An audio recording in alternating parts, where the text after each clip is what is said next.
الله الله الله الله ما لنا مولى سوى الله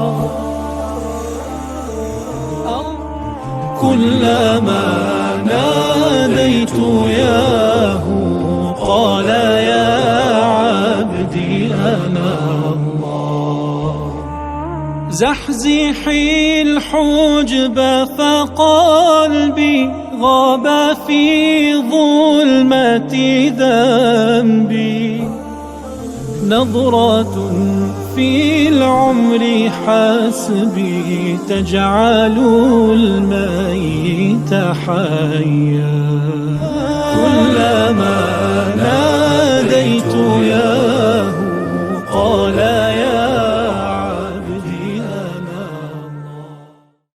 أعوذ بالله من الشيطان الرجيم. بسم الله الرحمن الرحيم.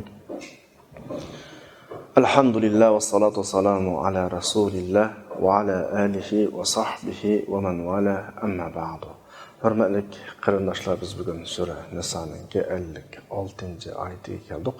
Ilgirki oyatlarda Alloh subhanahu va taolo dinga qarshi chiqqan, Allohning ahkomlariga qarshi chiqqan kishilarning ahvolini so'zlab bo'lgandan keyin, do'zaxning ma'lum tafsilotlari, do'zaxning ichidagi ma'lum ahvollar haqida bu oyatda xabar beryapti. Davatudu astaizu billah innallazina kafaru biayatina sawfa nuslihim nara kullama nadijat juluduhum baddalnahum juludan ghayraha liyadhuqul azaba innalloha kana azizan hakima.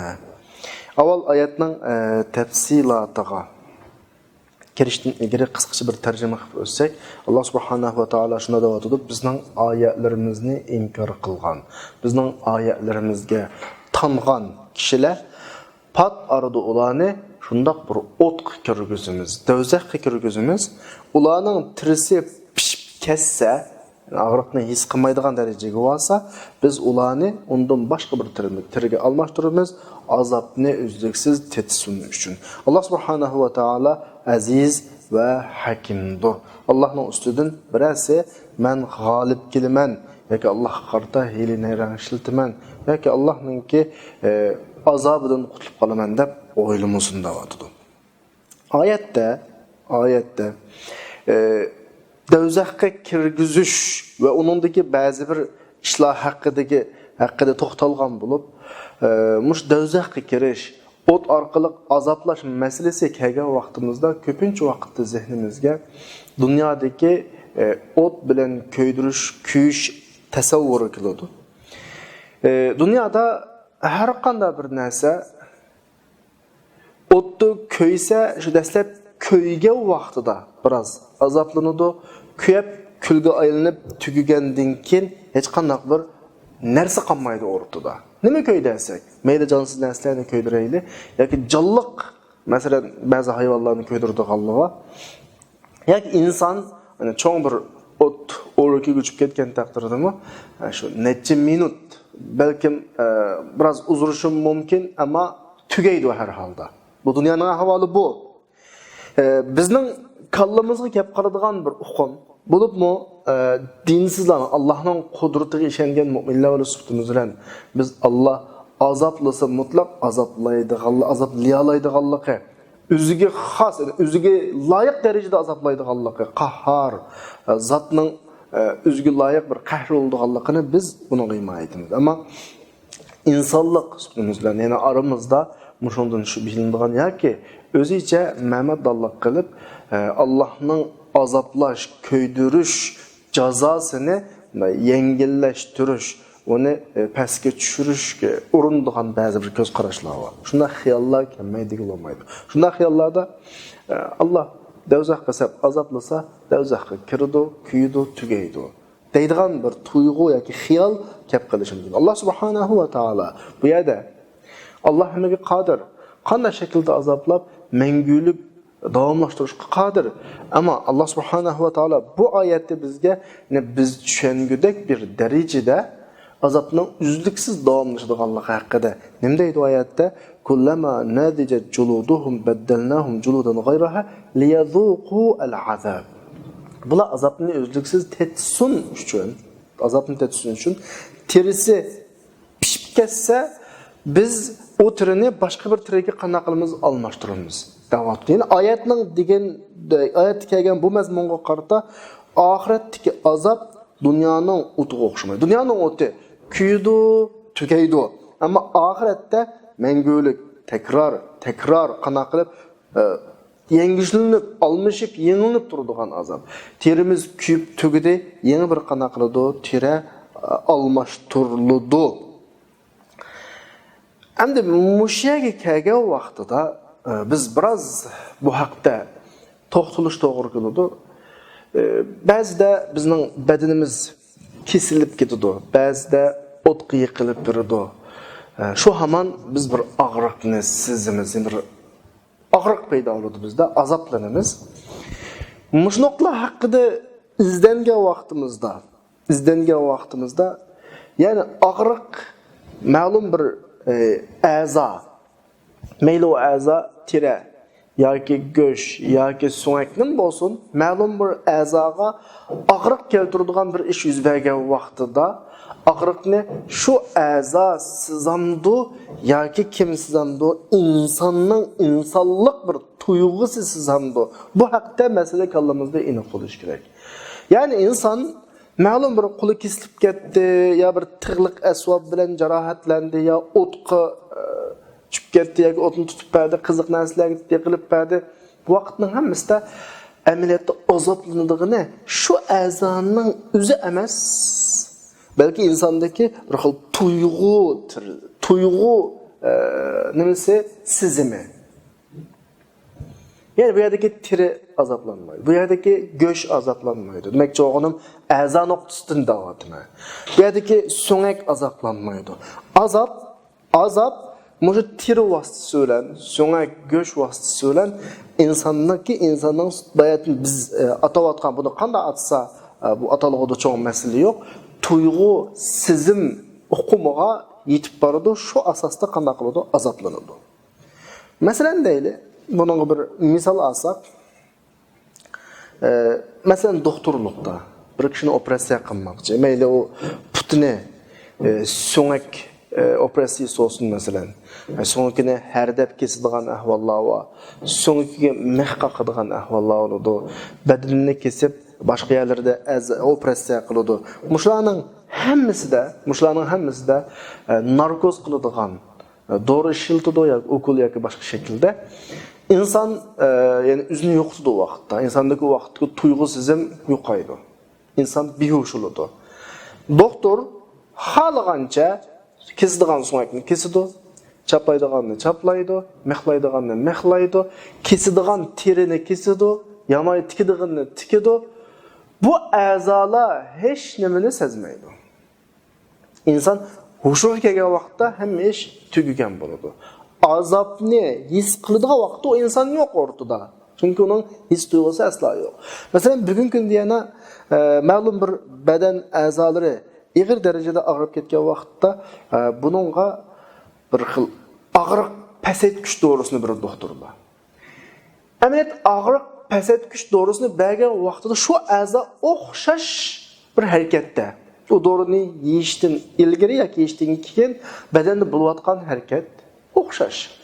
Ammo doğruni og'riq to'xtatish dorisini yeyishdan ilgari inson his qiladi, og'riq to'xtatish dorisini yeb bo'lgandan keyin inson his qiladi. Chunki og'riq to'xtatish insonning sizim mingisiga nisbatan sizishning oldini olishi mumkin. Shu nuqtadan. Ya'ni bu yerdan biz qanday yakun chiqarmoqchi desa, badanimizdagi har qanday bo'layotgan bir harakat yoki azoplash yoki alam şekillerinden qandığı bedeninin yüzüge ta'sir qilmaydi, balki bedenning ichidagi, ya'ni bedenning ichidagi deganimiz insondagi tuyg'u sizimiga ta'sir ko'rsatadi. Bu nuqtadan hatto biz dunyoda yashagan bu bedenimizni qo'yib ketamiz oxiratga.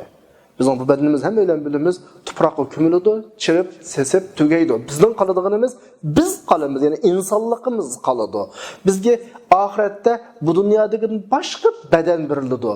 Bedenimiz qancha ming alınışıp kelsin, bizning insonligimiz almashmaydi, o'zgarmaydi. Bu nuqtadan azab bizga o'xshash bo'laveradi. Oyat bizga mushun tasvirlayotdi. Tren kuyib pishib ketgan vaqtida trenni boshqa tirga almashtiramiz deyotdi. Ya'ni demakchi o'g'ani shuki, og'riqni bayatmaganimizdek a'zoning o'zi his qilmaydi, balki insonga yetkazib beradi emasmi? Bizga nisbatan o'sha yetkazib berish vositasi sog'lomlan bo'lsa, tirlan bo'lsa, qanaqa qiladi? Bizga davomli og'riq azobi bo'laveradi degan gap. Bunun yana bir misoli qarindoshlar, masalan, badanda qichqoq bor. Alloh meni saqlasin. Qichqoq qichqan siri qashlig'isi keladi tirnoqda.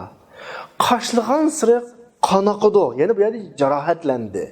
Tatilgan siri jarohatlanadi, qanaqidi. Ammo mushu jarohatlanish, mushu qashlash insonga og'riq ekanmaydi, balki bir xil qashlig'an siri bir xil tatliq huzur ekeladi.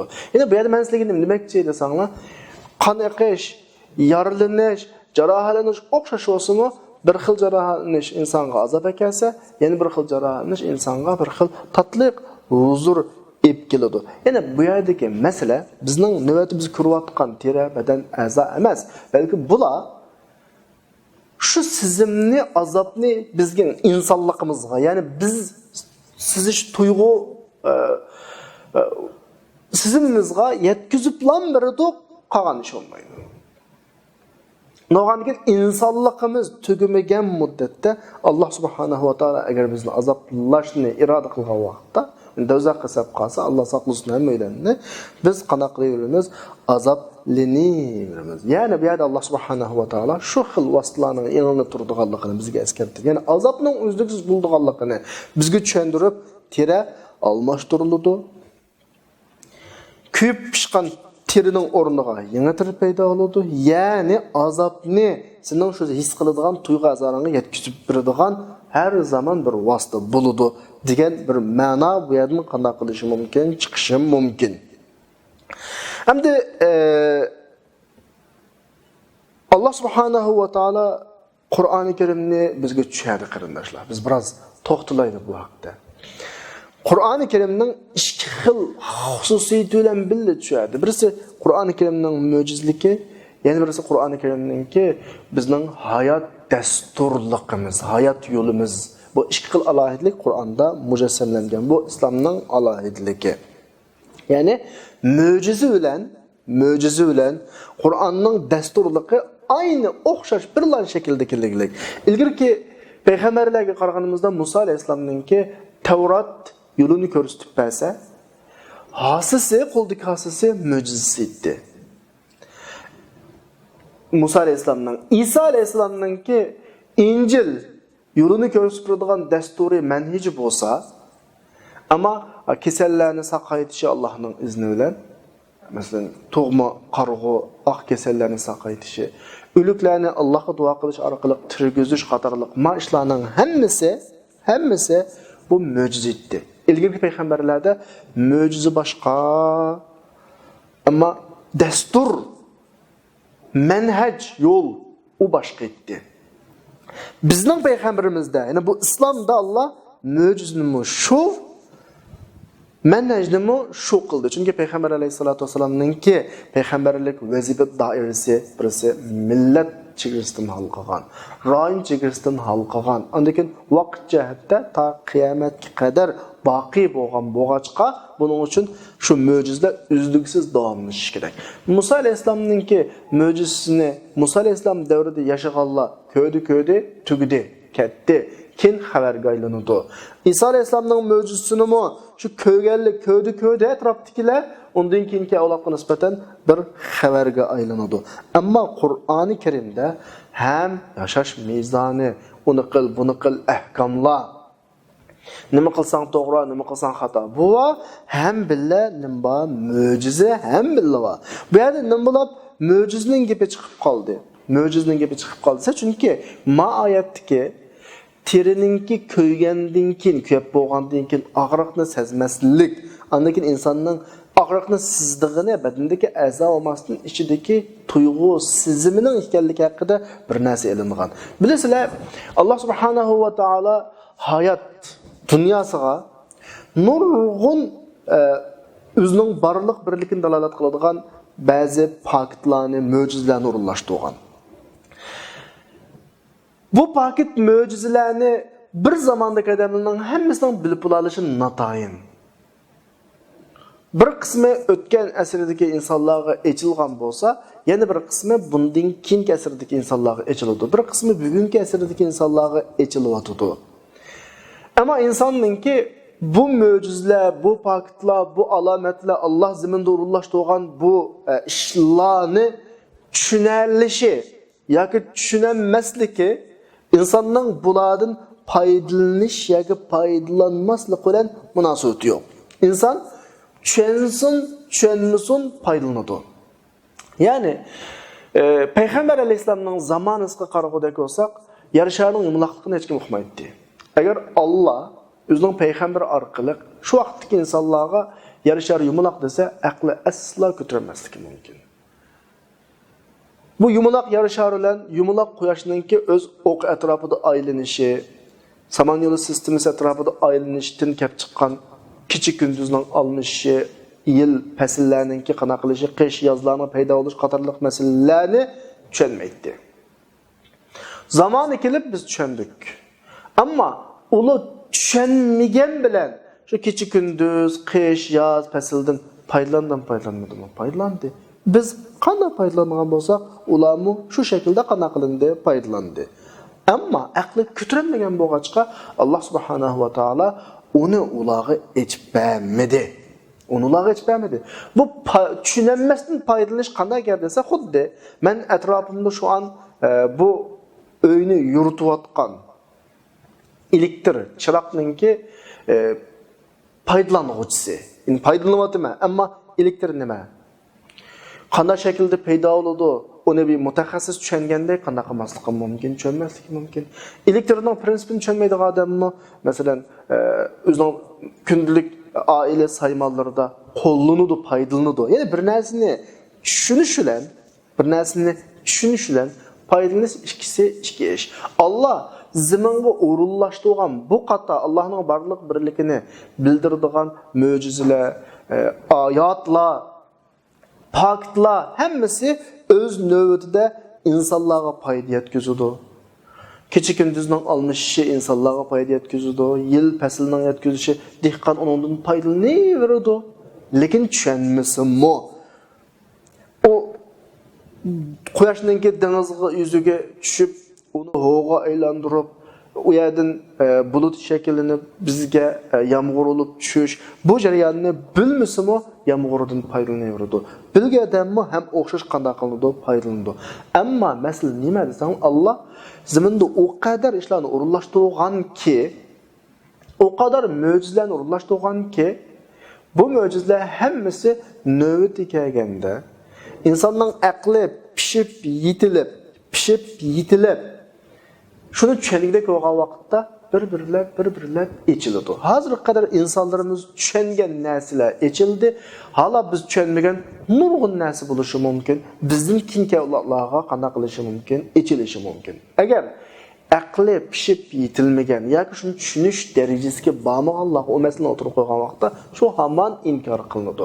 Payg'ambar alayhisolatu vasallamning o'z zamonisidagi sahobalar davrida yer sharining yumaloqligini va bugun degan nurg'un gaplarni degan bo'lsa, balkim nurg'un kishilar bu dinga ergashmasligi mumkin. Chunki u aqli qabul qilinmaydigan, aqli yetmaydigan nuqtalarni tabiiy qabul qilmasligini. Shunga din bilan uni bevosita chetib bog'lash shu vaqtda dinni inkor qilib boradi. Qur'on mushu shaklda shu davrning odamlarining aqli yetgan darajada ve undan keyin aql pishib yetilgan siri qabul qila oladigan ve bugungi davrimizdagi aql pishib yetilgan bu aqlimizdan qabul qila oladigan ve bundan keyin texnik pishib yetilib taraqqiy qilib qolsa yana qabul qila oladigan bir shaklda ifoda qo'llanadi Qur'on har oyatlarida. Cüz'i meselelerge ma şekilde muamele kılıyordu. Şu başka Kur'an sahabeler tarafından mı özünün aklıga yarışa kabul kılındı. Bugünkü devrimizde mi özümüzün aklıga yarışa kabul kılındı. Eğer kaçanki bir mesele vaqt kelishdan ilgari işlep qalsa inkar uçraydı. Rad qilish uçraydı. Suyunusning 39-oyatida bel kezzabu bima lam yuhitu bihi ilmihi. Ular özü bilmegen narsani inkar qiladi deydi. Bilmegen narsa, insan bilmegen narsa inkar qilishi aniq. Masalan deyli, dünyada her narsaninki bir küpis sistemi var.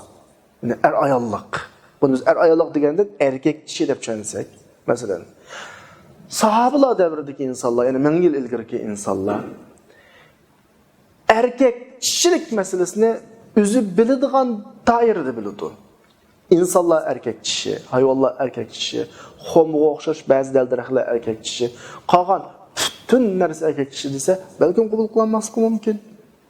Ama biz bugun qabul qilamizki, hatto elektrma erkek kishiki nima? Musbat, manfi. Agar shu olmay qolib qolsa, elektr o'zining rolini joriy qildira olmaydi. Zamindagi bütün narsalarning hammasininki erkek kishi ekanligi bugün ortaya çıktı. Kur'an bunu qanday şekilde ifadelaylik öz davrida desanglar, bu Kur'an tushgan vaqtida nima deydi? Subhanallazi xalaqal azwaja kullaha mimma tunbitul ard ve min anfusihim ve mimma la ya'lamun. Allah paktur ki bütün cüplerinin hammasini yarattı. Bu cüpler zemin ündürüvatkan ösümliklerden, silerden, zemin ündürüvatkan ösümlikni biz bilamiz. Siladin dese ayolning erkek kishi ekanligini va juplish orqali nasl qoldiradiganligini buni bilamiz. Oxirisida insonning aqli yetmaydigan doiraga ishorat qilib deydi: "Va mimma la ya'lamun." Va sizlar bilmaydigan narsalardan mujibni yaratdi. Mushu sizlar bilmaydigan narsalardan mujibni yaratdi degan gap sahabalarga to'g'ri keladi, bizga to'g'ri keladi. Sahabalar davrida bilmaydiganning hammasi mushu taxtga kiradi. Ham biz bugun bilmegen cüplerini, tek bayqab bulamagan cüplerini muşu ifadenin tehdiği kiridi. Kur'an muşu şekilde ifade kullanmagan. Yani bu Kur'an'ın, yani Allah'ın ma ümmetki qilgan bir rahmeti, ümmetinin aqliga qilgan bir rahmeti. Yani Kur'an-ı Kerim'deki hayatının kanuniyetiki münasibetlik ayetlerinin hammasini aşkara devetmeklik. İpiden yalnız kişi kılvetmeklik. Eğer şu vaqtning o'zida bayatni diginimdek hatto bir elektrning to'g'risida gap qilsa, elektrninki erkak kishi haqida gap qilsa, zaminning yumloqligi haqida gap qilsa, rad qilinadi. Qur'on mushuni shu vaqtdagi kishilarning aqli ko'targudek va bugungi 21-asrdagi kishilarning aqli ko'targudek darajada ifodaladi. Chunki Qur'onning asosiy vazifasi manhaj. Hayat yolunu ko'rsatish, hayat qonuniyatini bizga o'rgatish va manhaj olgandan boshqa va bu kitobning o'zining haqiqiy kitob ekanligi, bu payg'ambarning haqiqiy payg'ambar ekanligi, bu dinning haq dinligiga isbotlanadigan mo'jiza bo'lish. Mo'jiza deganligimizning o'zi har asrda pishib yetilgan aqllar Qur'oni Karim qo'llangan ifodadan shu aqlning idrok seviyesiga mas şekilde bir narsalarni qanaqlalaydi, alalaydi. Meselelerge inchki qarag'imizda diqqat qilsak, insonlar bir narsalarni ijod qildik deydi qarindoshlar. Aminatki insonlar bir narsani ijod qilmaydi. İnsanlar nima ish qiladigan bo'lsa, aslida bo'lgan öz zamanında oshkorlanmagan kishilarning aqliga kelgan narsani vaqti kelganda aqlab ketilgan vaqtda topadi. Bu yo'q yerdan barliq keltirish emas. Ba narsani ilgari ba, echilmagan narsani echish deymiz. Endi mashta insonning aqli pishib yetilib har asrda burun echilmagan narsalardan birini o'rtaga olib chiqdi, ochdi. Bir nazariyani o'tirib qo'ydi, bir fikrini o'tirib qo'ydi. Masalan, zaminni yumaloq degandek fikrdan birini o'tirib qo'ydi. Qanday fikrni o'tirib qo'ysa, asosan degudek bu fikrininki asosini biz nereden topa olamiz? Qur'ondan topa olamiz. Yani bu yerda inson o'zi yo'q yerdan topgan bir yangilik yo'q. Hayotning qonuniyati shu.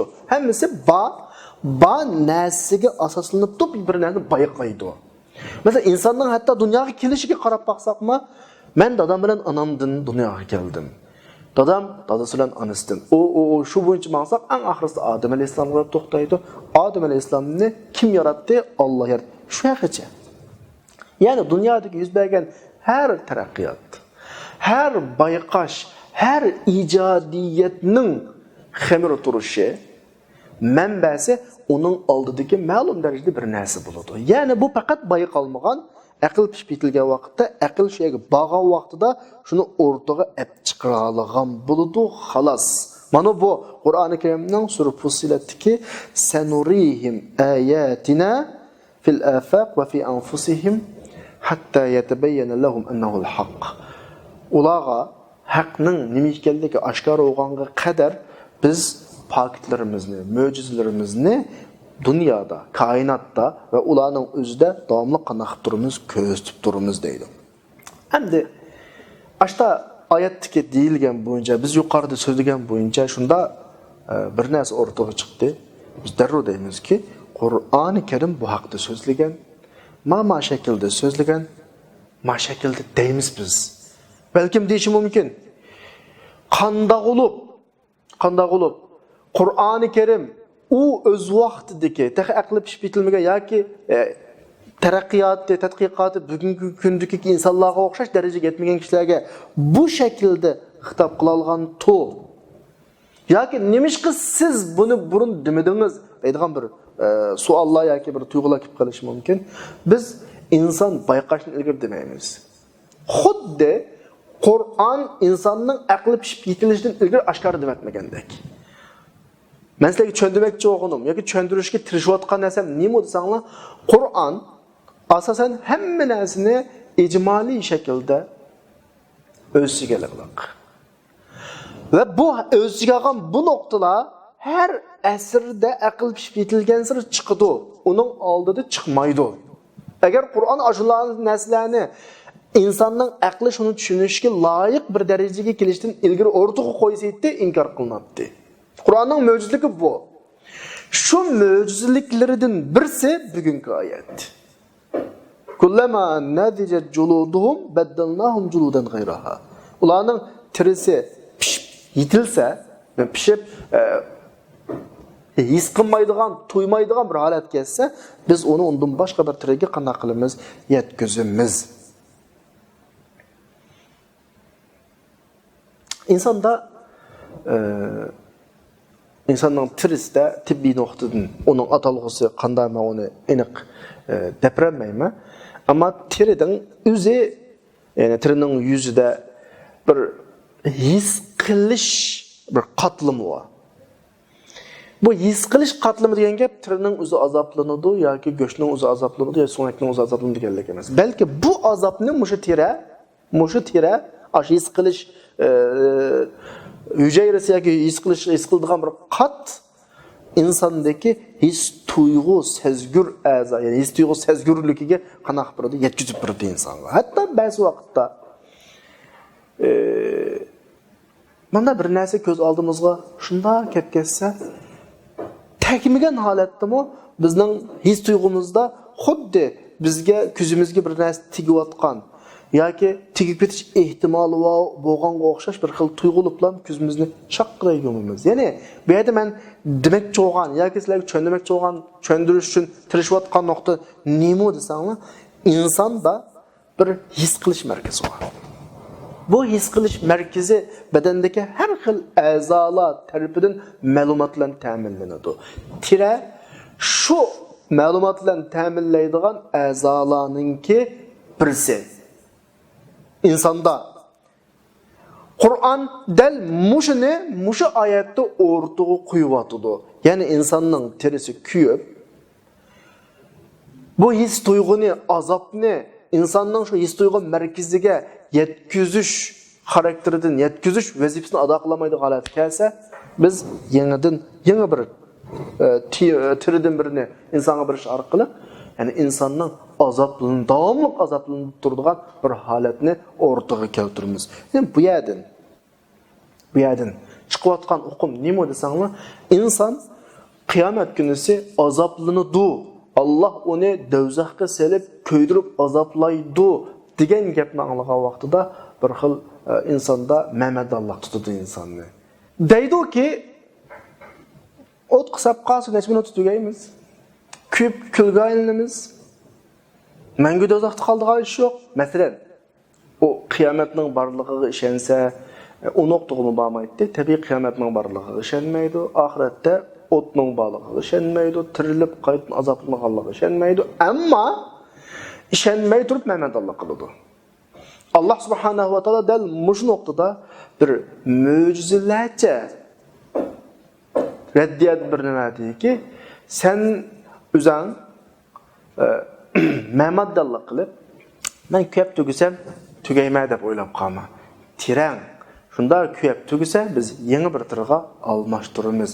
Ana mishada sahabalarni o'zga loyiq ravishda Rasulullohning davridagi kishilar tushungan bo'lg'iydi. Vaqtning o'tishiga ergashib bizning davrimizga kelgan vaqtda tirininki inson badanidagi his tuyg'uni, shu his tuyg'u markaziga yetkazadigan alohidligi borligini, tiridan o'tgandan keyin his tuyg'uning yo'qolganligini bugun tibobat, ya'ni doktorlik sohasida bu hammaga aydın bo'lgan masala. Balkim okul o'zib baqqanlar va okulning yangnisi tiriga shunday kiradi. Dastlab kirgan vaqtida shunda bir azroq og'ir qanday bir tuyg'uladi. Yangi o'tib ketgandan keyin ana oladi, hech og'riq his qilinmaydi. Mana shu nuqtalar bugungi oyatdan qana qilyotidi, chiqyotidi. Oyat shu xil shakldagi kishilarning mamadalloqiga raddiya qaytarib, sen undan mamadalloq qilma. Allah subhanahu va taala qudrat egisiki, sen Allah'ni yengimen deb yenginmaysan. Hile işiltimen deb işiltenmaysan. Allah degan her sözde bir hikmet var, kılgan her işte bir hikmet var. Degan şekilde ayetinin en ahirini nim deb ahirlaştırdı. Allah azizdur. İnnallaha kana azizen, hakimen, hikmet bilen iş kılmıştır. Aziz degani Allah'a galip, başqalar her qancha chiqibmi, xuddi bu oyatimiz Muhammaddan kafirning gapini, dinni inkor qilgan kishining gapini misolga keldi qo'yib berdi. Sen o Muhammadallik qilib yoki sen aşı gapingda rasululloh zodi qiyomat bo'lsa-mu men kuyib tugab ketsam qanday bo'ladi? Azoblanmayman degan gaping rasul olsangmi, ammo yana Allohning uningga kuchaytirdi-ki, sizni qaytadan azoblanadigan bir shaklga aklaydi degan shaklda ularga raddiya berdi va oyat shu shaklda oxirlashdi. Vaqt munosabati bilan qarindoshlar, bugungi darsimiz mushada oxirlashdi. Inshaalloh kelasi soatlik darsimizda ko'rishguncha hammani Allohga omonat qildim. Va oxiru da'vana alhamdulillahi robbil alamin.